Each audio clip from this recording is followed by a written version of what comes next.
Hi guys, welcome to Cricket Chat with Venkatesh. Match number 18 is between Chennai Super Kings and Delhi Capitals. Match వేదిక చెన్నైలోని Chepauk stadium. ఈ చెపాక్ స్టేడియంలో చెన్నై గత 6 మ్యాచ్లు అంటే లాస్ట్ ఇయర్ కలిపి వరుసగా 6 మ్యాచ్లు ఓడిపోయారు. మరి 7 వాళ్ళకి లక్కీ నెంబర్, ధోనికి ఫేవరెట్ నెంబర్, తలా ఫర్ ఏ రీజన్ అంటాం కదా. మరి ఆ 7th మ్యాచ్లో అంటే 6 డిఫీట్స్ తర్వాత 7th డిఫీట్ లేకుండా ఇప్పుడు గెలుస్తారా? వాళ్ళ లక్ ఏమైనా టర్న్ అవుతుందా? ఎందుకంటే డెవల్ బ్రవిస్ ఆడే అవకాశం ఉంది. కన్ఫర్మేషన్ ఖచ్చితంగా రాలేదు మనకి, కానీ అతను ప్రాక్టీస్ చేశాడు, ఆడుతున్నాడు, మనకి విజువల్స్ వచ్చినాయి. సో అతను ఆడే అవకాశం ఉంది. అతను రావడంతో ఏమన్నా లైనప్లో ఎక్స్ట్రా జోష్ వస్తుందా? వచ్చి అతను రావడంతో టీం ఫార్చ్యూన్స్ మారుతాయి అనేది మనం చూడాలి. ఎందుకంటే టీం బ్యాటింగ్ చాలా బాగుంది. మీరు చూడండి, Sanju Samson, Ruturaj Gaikwad, Ayush Mhatre, Dewald Brevis, Shivam Dube, Kartik Sharma, Prashant Veer, Sarfaraz Khan, Jamie Overton, super lineup ఉంది కదా. అక్కడ లైనప్ చాలా బాగుంది.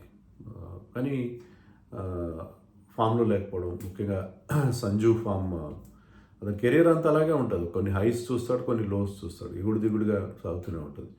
సో అలాగే ఉంది. అతను కనుక ఫామ్లోకి వస్తే, అలాగే రుతురాజ్, ఇద్దరికి బాగుంది. ఫ్యాన్ బేస్ ఉంది. ఇద్దరు చాలా చాలా మంచి ప్లేయర్స్.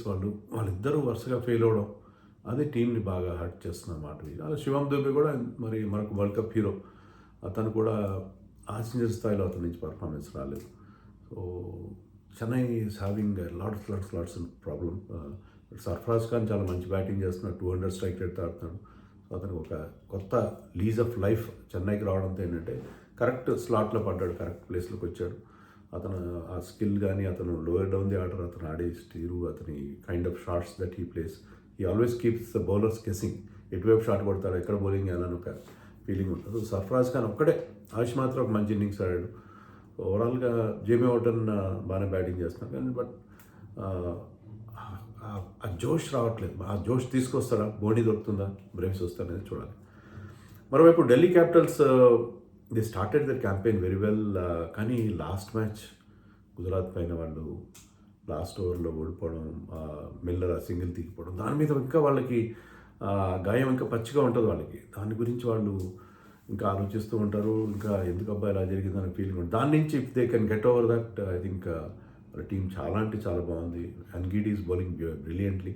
కేఎల్ రాహుల్ ఫామ్లోకి వచ్చాడు. కేఎల్ రాహుల్ లాస్ట్ ఇన్నింగ్స్ అద్భుతంగా ఆడాడు. వండర్ఫుల్ నాక్ అది. అతను ఆడిన తీరు ఆల్మోస్ట్ మరో వికెట్ పడుతున్నా సరే అతను చాలా చాలా అద్భుతమైన పర్ఫార్మెన్స్ ఇచ్చాడు KL Rahul. So KL Rahul ఫామ్లోకి రావడం పెద్ద ప్లస్. నిస్సంగా ఫామ్లో ఉన్నాడు.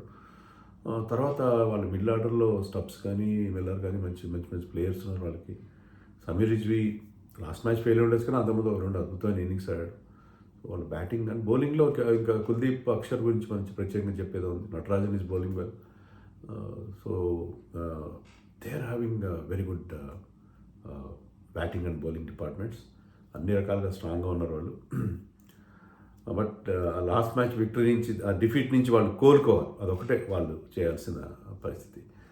చెన్నై టీంలో ఉంటే ఒకే ఒక్క మార్పు ఉంటుంది. అదేంటంటే devil Brevis coming in play. 2 మార్పులు ఉండొచ్చు నా దృష్టిలో, మనకు తెలీదు. బట్ 2 మార్పులు ఉంటే బాగుంటుంది. Dewald Brevis coming in place of Kartik Sharma. Prashant Veer last మ్యాచ్లో 43 చేశాడు. సో ప్రశాంత్ వీర్ నుంచి కార్తిక్ శర్మ క్లిక్ కాలేదు. మరి కార్తిక్ శర్మ చాలా హోప్స్ పెట్టినారు. ముందుగా అతనికి అవకాశం ఇచ్చారు, కానీ Karthik Sharma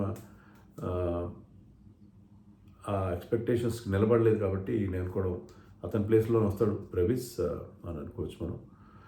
and Matt Henry గురించి చాలా ఎక్స్పెక్టేషన్స్ పెట్టినవాడు. మ్యాట్ హెన్రీ, నేను యాక్చువల్గా ఈ టీం ప్రివ్యూ చేశాను కదా before the start of the tournament.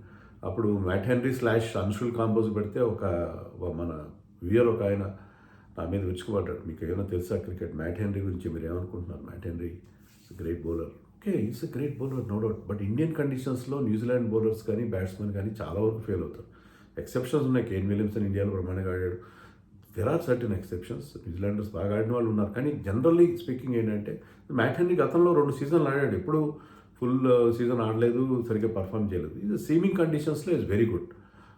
కానీ ఇండియన్ కండిషన్స్లో మ్యాట్ హెన్రీ మీరు ఫిగర్స్ మీరు ఆశ్చర్యపోతారు. ఆడిన 3 మ్యాచ్ల్లో అతను 10 ఓవర్లు వేసాడు, 130 రన్స్ ఇచ్చాడు. అంటే 13 రన్స్ అతని ఎకానమీ 13 రన్స్ పర్ ఓవర్, 2 వికెట్లు వచ్చాయి. వికెట్లు తీయట్లేదు, రన్స్ ధారాళంగా ఇచ్చేస్తాడు. సో మ్యాట్ హెన్రీని కంటిన్యూ చేయడం దర్ ఇస్ నో మీనింగ్. ఎందుకంటే మీకు ఆల్రెడీ 3 బౌలింగ్ ఆప్షన్స్ ఉన్నాయి, పేస్ బౌలింగ్ ఆప్షన్స్. సో మీకు పేస్ బౌలింగ్ ఆప్షన్స్ ఉన్నప్పుడు మీరు ఖలీల్ ఉన్నాడు, తర్వాత మన్షుల్ కాంబోజ్ ఉన్నాడు, మీకు జేమీ వాటన్ ఉన్నాడు, ఇంకా మీకు అవసరమైతే మీకు శివం దుబే కూడా ఉన్నాడు. సో మీకు ఇన్ని బౌలింగ్ ఆప్షన్స్ ఉండగా, spice bowling options, you go for an Akeal హుస్సేన్కి వెళ్ళండి. అఖిల్ హుస్సేన్ బ్యాటింగ్ కూడా బాగానే చేస్తాడు, బౌలింగ్లో is a power play expert. Power ప్లేలో మీకు ఇద్దరు ఇక్కడ రైట్ హ్యాండ్ ఓపెనర్స్ ఉన్నారు, నిస్సంక అండ్ రాహుల్. దాన్ని మీరు ఉపయోగించుకోండి, లెఫ్ట్ ఆర్మ్ స్పిన్నర్ని ప్రయోగించండి పవర్ ప్లేలో. అండ్ అతను మీకు ఆ బౌలింగ్లో, ఎందుకంటే నూర్ అహ్మద్ బాగా పర్ఫామ్ చేయట్లేదు, మీకు చెన్నైలో స్పిన్ కండిషన్స్లో. కానీ Akeal Hosein brand of spin, quickish like left arm spin, అతను చాలా టైట్ బౌలింగ్ వేస్తాడు, అతనికి చాలా ఎక్స్పీరియన్స్ ఉంది.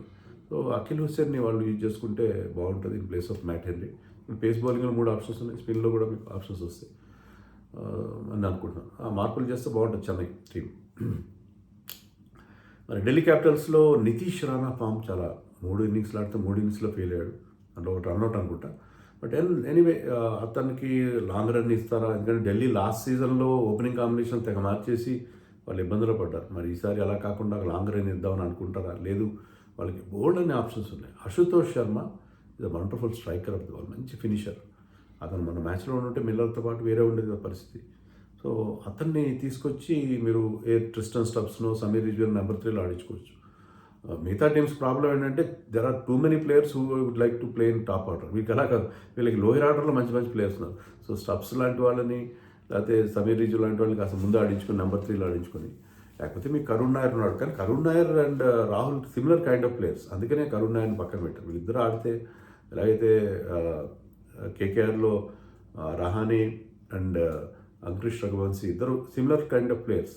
అంటే ఒకరు హై రిస్క్ గేమ్ ఆడేవాళ్ళు కూడా ఉండాలి కదా, అది లేకుండా ఉంటుంది.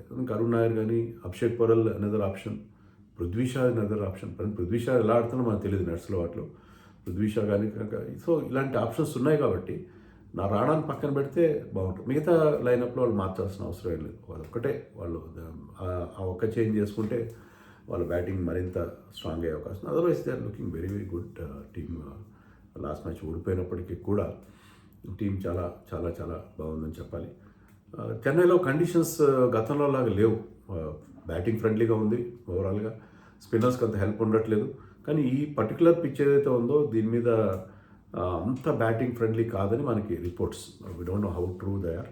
వెదర్ విషయంలో అలాంటి ఇబ్బందులు లేదు. రెగ్యులర్గా వర్షం ప్రమాదం వరుసగా ఐపీఎల్ని కరుణిస్తూ ఉన్నాడు. కరుణించడం అంటే వరుణ్ ఎక్కువగా ఐపీఎల్ మీద కన్నే చూస్తున్నాడు. కానీ ఈ మ్యాచ్కి వర్షం ప్రమాదం ఏం లేదు అని చెప్తున్నారు. కాబట్టి can have a full match, second match of the double header today. I think Chennai should play more. అంటే వాళ్ళు బ్యాటింగ్లో మరింత ఎంటర్ప్రైజ్ తీసుకురావాలి, మరింత అగ్రెసివ్గా ఆడే ప్రయత్నం చేయాలి. అలాగే సంజు శాంసన్ కొంచెం టైం తీసుకుంటే బాగుంటుంది. కొంచెం టైం తీసుకుని రెస్పెక్ట్ ది కండిషన్స్ రెస్పెక్ట్ చేసి కొంచెం, ఎందుకంటే అతను స్లోగా స్టార్ట్ చేసినా ఈ కెన్ మేకప్, అతను కొన్ని ఎబిలిటీతో దాన్ని మేకప్ చేయగలడు. Ruturaj will play in Ruturaj style. అతని స్టైల్లో తెలుసు కదా మనకి, మంచి క్లాసీ షాట్స్ కొడతాడు. సో వాళ్ళిద్దరు కనుక ఫామ్లోకి వస్తే చెన్నైకి చాలా వరీస్ తగ్గిపోతాయి, వాళ్ళిద్దరు ఫామ్లోకి రావడం. ఎందుకంటే 3 పార్ట్నర్షిప్స్లు చాలా తక్కువగానే, 20 కూడా రాలేదు 3 పార్ట్నర్షిప్స్లో. ఓపెనింగ్ జోడీ చాలా అందరూ చాలా హోప్స్ పెట్టినారు, రుతురాజ్ అండ్ సంజు ఓపెనింగ్ జోడీ చాలా బాగుంటుందని చెప్పి. కానీ అది ఇంకా క్లిక్ కాలేదు, అది వాళ్ళకి మెయిన్ ప్రాబ్లంగా కనిపిస్తుంది. బట్ చెన్నైకి ఎక్కడి నుంచి వస్తుంది ఇన్స్పిరేషన్? ఎవరో ఒకరు ఇన్స్పైర్ చేయాలి. సంజు శాంసన్ ఇన్స్పిరేషన్ ఇస్తాడా, రుతురాజ్ ఇస్తాడా, బ్రెవిస్ ఇస్తాడా? Have to wait and see. లేకపోతే Delhi definitely will start as favourites ఈ మ్యాచ్లో, దాంట్లో ఎలాంటి సందేహం లేదు.